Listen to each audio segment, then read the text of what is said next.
ओम। मैं योग गुरु देवेंद्र कुमार। आज देश 15 अगस्त 2024 को स्वतंत्रता की 77वीं वर्षगांठ मना रहा है। इस खुशी में मेरे YouTube चैनल दिव्य जीवन एवं सभी देशवासियों को मेरी तरफ से हार्दिक शुभकामनाएं। दोस्तों, आज हम सही मायने में इस बात का अवलोकन करें कि हम स्वतंत्र हैं, क्या हमारे राजनेता हमारी बात को सुनते हैं?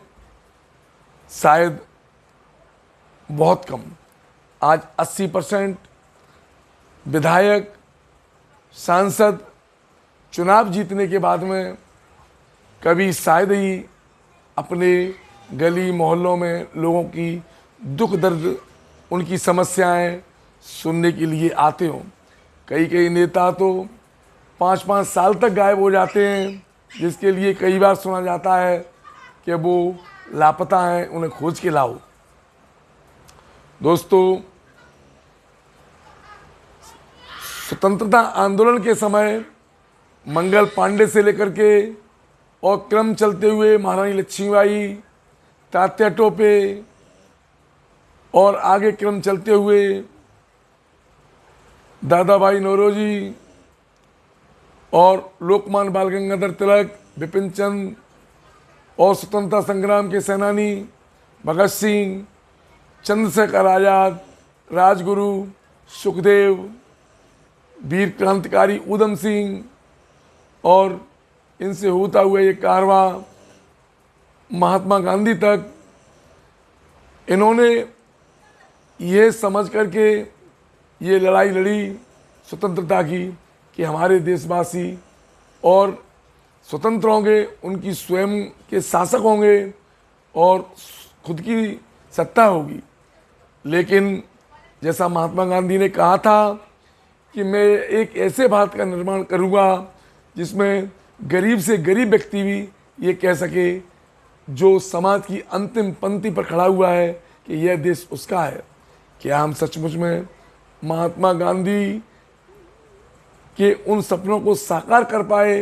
क्या यह नेतागण, ऐसा नहीं हुआ कुछ वर्षों में कि ये अंग्रेज़ों के आने से पहले जो स्थिति राजाओं महाराजाओं की थी, जिनसे आम जनता मिल ही नहीं पाती थी, ठीक वही स्थिति धीमे धीमे इन सांसदों, विधायकों, मंत्रियों, मुख्यमंत्रियों की होती गई कि आज उनसे आम जनता यदि मिलना चाहे तो उससे मिलना बहुत ही मुश्किल है।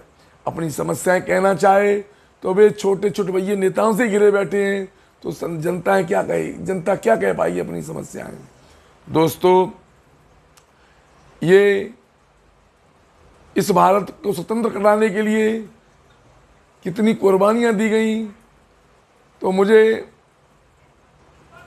याद आती है वीर सावरकर की जो काले पानी की सज़ा, जिसके लिए उन्होंने अपना सर्वस्व न्यौछावर कर दिया।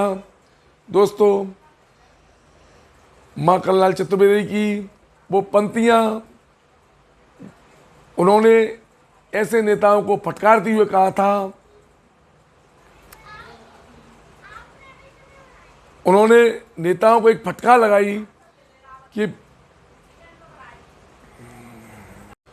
तुम्ही जब याद कीटी से भुलाते हो, भला फिर प्राण का अभिमान क्यों जिए?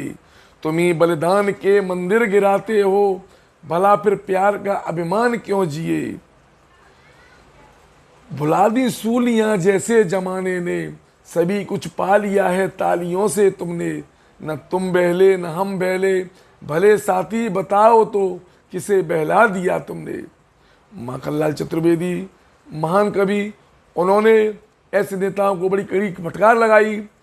तो हम सच्चे अर्थों में, सही मायने में हम स्वतंत्र तभी कहलाएंगे। सच्चा लोकतंत्र जब ही होगा जब गरीब से गरीब व्यक्ति भी इन नेताओं से, मंत्रियों से अपने मन की बात, अपनी समस्याएं कह सकेगा और उसका निदान भी होगा। आज हम देखते हैं कई नेताओं, बड़े नेताओं के पास दुनिया भर के पत्र पहुंचते हैं अपनी समस्याओं को लेकर के, आवेदन पहुंचते हैं, लेकिन वे सारे के सारे आवेदन रद्दी खाने में डाल दिए जाते हैं। कोई इन पर कार्रवाई बहुत ही शायद कोई करवाता हो। तो मेरा अनुरोध है, यदि हम सच्चे भारत का निर्माण करना चाहते हैं तो हमें आम जनता की, आम गरीब व्यक्ति की समस्या को सुनना होगा, समझना होगा, तभी हम सच्चे अर्थों में कह पाएंगे कि हमारा देश स्वतंत्र हुआ है। जय हिंद, जय भारत।